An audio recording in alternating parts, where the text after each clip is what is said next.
we start to see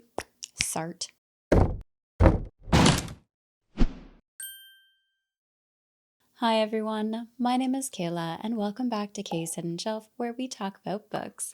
Today I'm going to share with you my spoiler-free review for Badon Hill by I.Anonymous.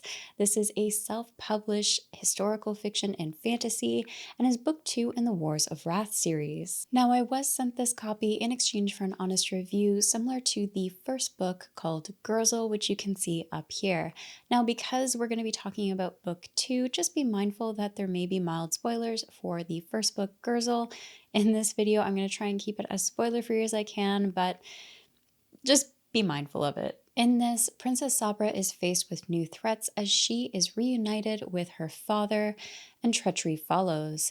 A newly crowned Arthur Pendragon, King of the Britons, gives new hope for the Briton forces in hopes for a united land should he be able to navigate the conflicts and hatred of the past. Meanwhile, the Saxon army is closing in, and the battle at Badon Hill is close at hand. George and Guinevere must reconcile their past amid all the chaos before them.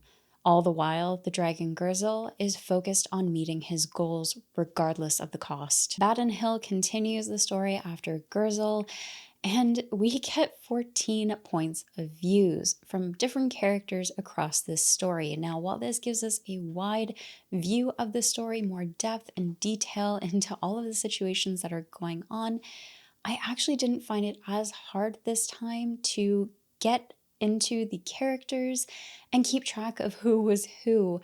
I think because when I read Gurzel, I had done all of that tracking, double checking, and making sure that I was following the characters.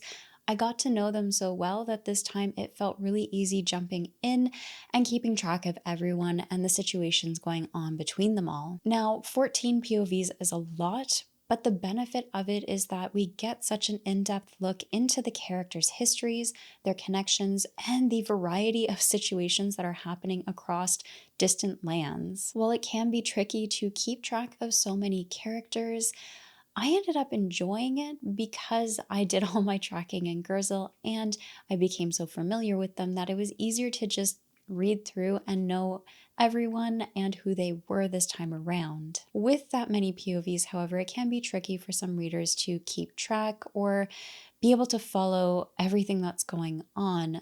The author does a good job of keeping you in the loop, or at least trying to keep you up to pace with everything that is happening and who everyone is. But I do think a glossary would be a big help in future editions. The building of both plot and characters are well done.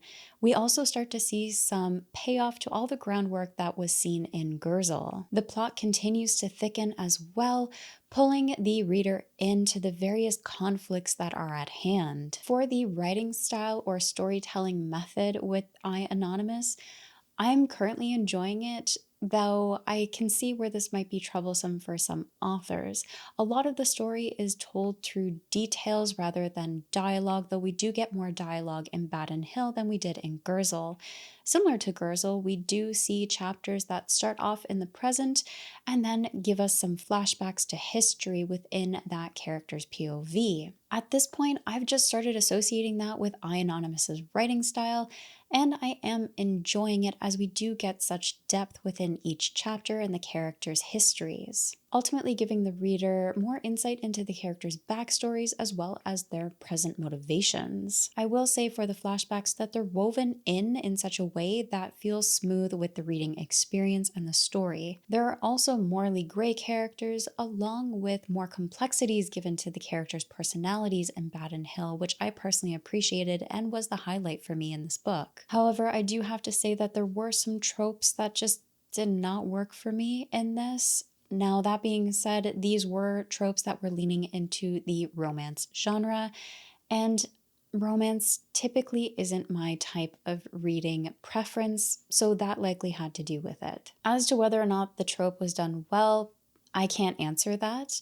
That is definitely my own personal taste, so I'm going to leave that to other reviewers, as I don't really read romance much and it's generally not something I enjoy to begin with. At 314 pages, the pacing was medium throughout, And this was a good, entertaining read. I personally found it easy to stay engaged as there was always something happening to keep my interest. I.Anonymous continues to build epic characters, complex relationships, richens the world and the lore that we see here, and engages the reader in both political intrigue and great action scenes. I gave this 3.5 out of 5 stars.